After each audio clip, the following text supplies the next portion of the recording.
प्रिय विद्यार्थियों, आज का टॉपिक है भारत में अल्योयुगीन संस्कृति, प्राचीन भारतीय इतिहास के अंतर्गत बीए फर्स्ट ईयर का ये टॉपिक है। इससे पहले हमने जो पढ़ा था सिंधु घाटी सभ्यता, उसके बाद हमने ये लोयुगीन संस्कृति, चित्रित धूसर, मर्तभांड, ताम्र तथा कांस्य के प्रयोग के बाद मनुष्य ने लोह धातु का ज्ञान प्राप्त कर इसका प्रयोग अस्त्र शस्त्र एवं कृषि उपकरणों के निर्माण में किया। इसके फलस्वरूप मानव जीवन में क्रांतिकारी परिवर्तन हुआ। उत्खनन के परिणाम स्वरूप भारत के उत्तरी, पूर्वी, मध्य तथा दक्षिणी भागों के लगभग 700 से अधिक पुरा स्थलों से लोह उपकरणों के प्रयोग के साक्ष्य प्रकाश में आए हैं। उत्तर भारत के प्रमुख स्थल अंतरजी का खेड़ा, आलमगीरपुर, अहिछत्रपुर, अल्हापुर, मेरठ, खलुआ, नौ, रोपड़, बटेश्वर, हस्तिनापुर, श्रावस्ती, कांपिल्य, जखेड़ा आदि। इनमें से हस्तिनापुर के उत्खनन की सामग्री ही विधिवत प्रकाशित की गई है। इन स्थलों की प्रमुख पात्र परंपरा चित्रित धूसर मर्दभांड, PGW यानी पेंटेड ग्रे वायर। इसके साथ ही लोहे के विविध उपकरणों जैसे भाले, बाणाग्र, कुल्हाड़ी, कुदाल, दरांती, चाकू, फलक, किले, पिन, चिमटा, बसूला आदि मिले हैं। हस्तिनापुर तथा अंतरजी का खेड़ा के धातुमल मिलता है, जिसमें सूचित होता है कि धातु को गलाकर ढलाई की जाती थी। चित्रित धूसर पात्र परंपरा की तिथि रेडियो कार्बन पद्धति के आधार पर ईसा पूर्व 8वीं-9वीं शताब्दी निर्धारित की गई है। 9 तथा इसके दोआब क्षेत्र में काले और लाल मर्दभांड यानी BRW के साथ लोहा प्राप्त हुआ है, जिसकी संभवित तिथि ईसा पूर्व 1400 के लगभग रही है। भगवानपुरा, मांडा, दघेरी, आलमपुर, रोपड़ आदि में चित्रित धूसर मर्दभांड, जिसका संबंध लोहे से माना जाता है, सिंधु सभ्यता के पतन के तत्काल बाद यह मिलता है। पूर्वी भारत के प्रमुख लोहयुगीन स्थल है पांडुराजपुर, शिवी, महिषादल, सोनपुर, चिरांद आदि। यहाँ लोह उपकरण काले और लाल मर्दभांड के साथ मिले हैं। इसमें बाणाग्र, छैनियाँ, किले आदि है। महिषादल से धातुमल तथा भटिया मिली है, जिससे सूचित होता है कि धातु को स्थानीय रूप से गलाकर उपकरण तैयार किए जाते थे। रेडियो कार्बन तिथियों के आधार पर यहाँ लोहे का प्रारंभ ईसा पूर्व 750 के लगभग निर्धारित किया गया है। दक्षिणी पूर्वी उत्तर प्रदेश के विविध स्थलों यानी झांसी, इलाहाबाद, राजानल का टीला, सोनभद्र, मलार, चंदौली आदि से प्राप्त पुरानिधियों के आधार पर लोहे की प्राचीनता ईसा पूर्व 1500 के लगभग निर्धारित है। मध्य भारत, मालवा तथा राजस्थान के कई पुरा स्थलों की खुदाई से उपकरण प्राप्त हुए जो लोहे के हैं। मध्य भारत के प्रमुख पुराण स्थल है एरण, नागदा आदि। यहाँ से लोह निर्मित दुधारी, कटारे, कुल्हाड़ी, बाणाग्र, हंसिया, चाकू आदि मिलते हैं। एरण तथा नागदा की प्रारंभिक संस्कृति ताम्रपाषाणिक है, जिसमें बाद में लोहा जुड़ गया। प्रारंभ में ऐसा माना जाता था कि एरण तथा नागदा में ताम्रपाषाणी संस्कृतियाँ के तत्काल बाद ऐतिहासिक युग प्रारंभ हो जाता है। इसी में लोहे का प्रयोग होने लगा, किंतु अब यह स्पष्ट होता है कि दोनों के बीच कुछ व्यवधान था। इसी व्यवधान काल में लोहे का प्रयोग प्रारंभ हुआ। डॉक्टर DK चक्रवर्ती इसकी तिथि लगभग 1100 ईसा पूर्व निर्धारित करते हैं। उल्लेखनीय है कि इसी के समीपवर्ती राजस्थान के आहड़ नामक पुरा स्थल से भी लोहा तथा धातुमल प्रथम कालखंड के दूसरे स्तर के बीच निक्षेपों से मिलता है, जिसकी संभावित तिथि 1500 ईसा पूर्व के लगभग तय की गई है। दक्षिण भारत के आंध्र, कर्नाटक, केरल, तमिलनाडु के विविध पुरा स्थलों से वृद्ध अथवा महापाषाणिक यानी मेगालिथिक संस्कृतियों के साक्ष्य मिलते हैं। ब्रह्मगिरी, मास्की, पट्टुकोटे, चिंगलपुट, शानूर, हल्लूर आदि महत्वपूर्ण पुरा स्थल है। इन स्थलों से प्राप्त महापाषाणी समाधि जो है समाधियाँ, वहाँ से बड़ी संख्या में लोह उपकरण मिले, जैसे तलवार, कटार, त्रिशूल, चिपटी, कुल्हाड़ियाँ, पावड़े, छैनी, वसूली, हंसिया, चाकू, भाले आदि। लगभग 35 प्रकार के उपकरण काले तथा लाल रंग के मर्दबांडों के साथ मिले हैं। हलूर नवपाषाण एवं महापाषाण के बीच एक संक्रांति काल की सूचना देता है। इस प्रकार हलूर उपकरणों की रेडियो कार्बन तिथि निर्धारित 1000 ईसा पूर्व के लगभग। भारत में लोहे की प्राचीनता के विषय में विवाद है। पहले ऐसा माना जाता है कि मध्य एशिया की हित्ती जाति का इस पर एकाधिकार था और सर्वप्रथम उसी ने इसका प्रयोग किया, किंतु अब इस संबंध में नवीन साक्ष्यों से मिल जाने के बाद यह मत मान्य नहीं है। 9 राजस्थान तथा इसके दोआब क्षेत्र में लोहा काले और लाल मर्दबांडों के साथ मिलता है, जिसकी संभावित तिथि 1400 ईसा पूर्व के आसपास है। कुछ स्थलों जैसे भगवानपुरा, मांडा, ददेरी, आलमगीर, रोपड़ आदि में चित्रित धूसर भांड सिंधु सभ्यता के पतन के साथ मिलते हैं, जिसका संबंध लोहे से माना जाता है। ऋग्वेद में कवच यानी वार्म का उल्लेख है, जो अवश्य ही लोहे के रहे होंगे। अधिकांश विद्वान ये मानने लगे हैं कि ऋग्वेदिक आर्यों को भी इसका ज्ञान था। हड़प्पा सभ्यता से प्राप्त उत्तम कोटि के तांबे और कांसे के उपकरण तथा गंगा की घाटी से प्राप्त ताम्र निधियां गहरी मर्दबांडों से स्पष्ट होता है कि तत्कालीन भारतीयों का ज्ञान अत्यंत विकसित था। संभव गंगा की घाटी के ताम्र धातुकर्मी ही लोहे के आविष्कार करता रहे होंगे, क्योंकि कच्चे लोहे के 2 बड़ी नदियां मांडी हिमाचल प्रदेश, नारनौल पंजाब, उत्तर भारत से मिलती है। भारत के विविध स्थलों की खुदाई से लोह प्रयोगता साक्ष्य मिले हैं।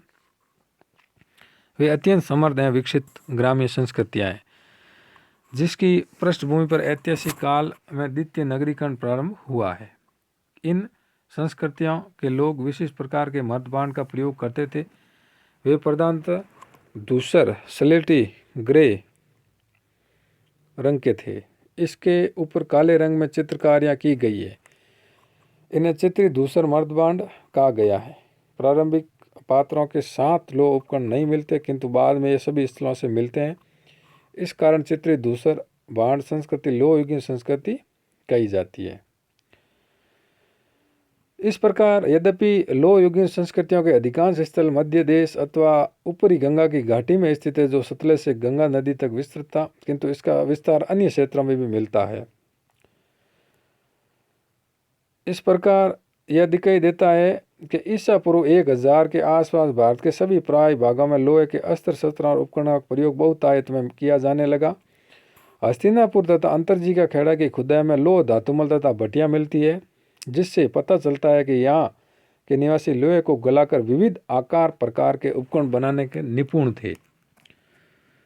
पहले लोहे से युद्ध संबंधी अस्त्र शस्त्र बनाए गए, किंतु बाद में कृषि संबंधी उपकरणों हंसिया, खुरपी, फाल आदि का भी निर्माण किया जाने लगा।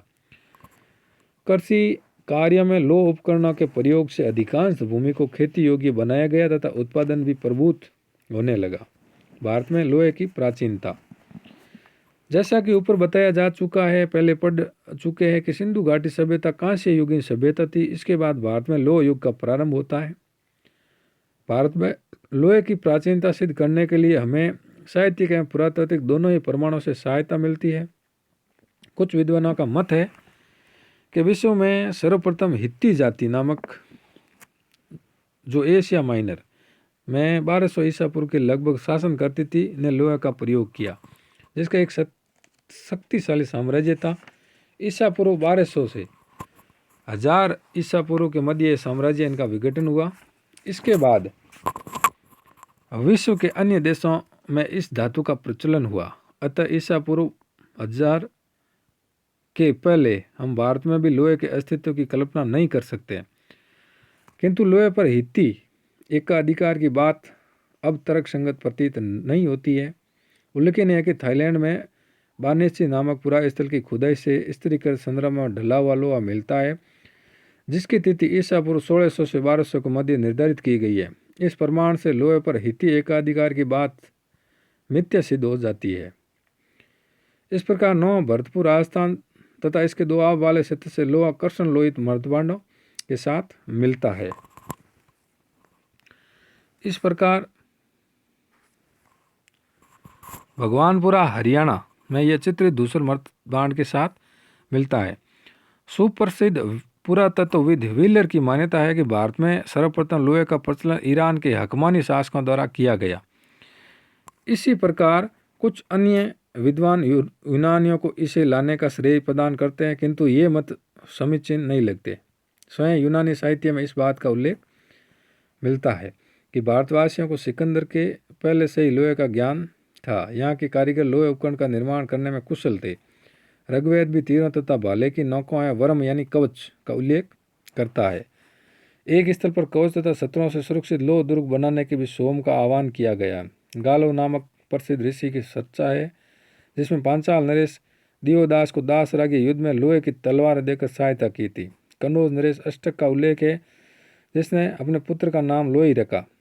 यह किंतु दुर्भाग्यपूर्ण है कि हम मितानियों तथा हितियों को लोहे का आविष्कार सिद्ध करने के लिए उदाहरण देने से गर्व का अनुभव करते हैं, किंतु अपने साहित्य में उपलब्ध सैकड़ों उदाहरणों की उपेक्षा करते हैं। हड़प्पा सभ्यता से प्राप्त उत्तम कोटि के तांबे और कांसे के उपकरण और गंगा की घाटी से प्राप्त ताम्र निधियों और गैरिक मर्द भांडों से स्पष्ट हो जाता है कि तत्कालीन भारतीयों का तकनीकी ज्ञान अत्यंत विकसित था। संभव है कि गंगा की घाटी के ताम्र धातुकर्मी लोहे के आविष्कर्ता रहे होंगे, क्योंकि लोहे की दो बड़ी नदियाँ मांडी हिमाचल प्रदेश, नारनौल पंजाब उत्तर भारत में ही है। अफ्रीका के समान भारत में भी ऐसी आदम जनजातियाँ निवास करती थी जो देसी तकनीक से लोहा तैयार करती थी, अपने द्वारा निर्मित बर्तनों का व्यापार करती थी। इन समुदायों को लोहे का ज्ञान नियमित लोह युग के हजारों वर्ष पूर्व भी हो चुका था। मध्य तथा दक्षिणी भारत में लोहे की बहुलता देखने को मिलती है और निष्कर्ष निकलता है कि यहाँ लोह तकनीक तंत्र का एक स्वतंत्र आरंभिक केंद्र था। अतः अब यह कहना युक्ति संगत नहीं है कि भारत में लोहे का आगमन आर्यों के साथ हुआ, जबकि उन्होंने लोह तकनीक तंत्र पर हिती एकाधिकार को नष्ट कर दिया। सर्वप्रथम उत्तर वैदिक काल यानी 1000 ईसा पूर्व से 600 ईसा पूर्व के ग्रंथों में हमें इस धातु के स्पष्ट संकेत प्राप्त होते हैं। अथर्ववेद में लोहयम या श्याम अयस शब्द मिलते हैं। वाजसनेय संहिता में लोहा तथा श्याम शब्द मिलते हैं।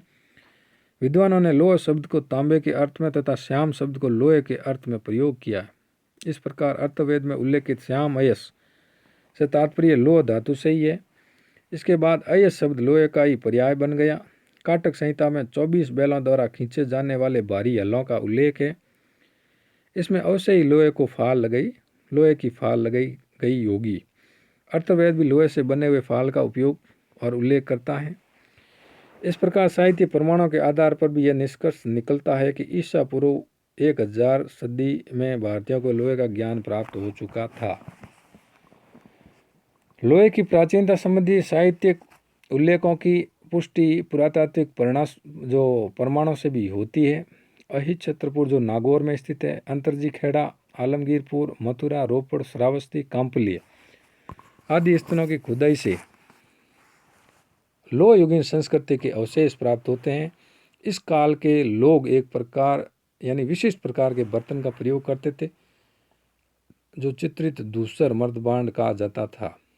इन स्थानों से लोहे के औजारों तथा उपकरणों जैसे भाला, तीर, बसूली, खुरपी, चाकू, कटार आदि मिलते हैं।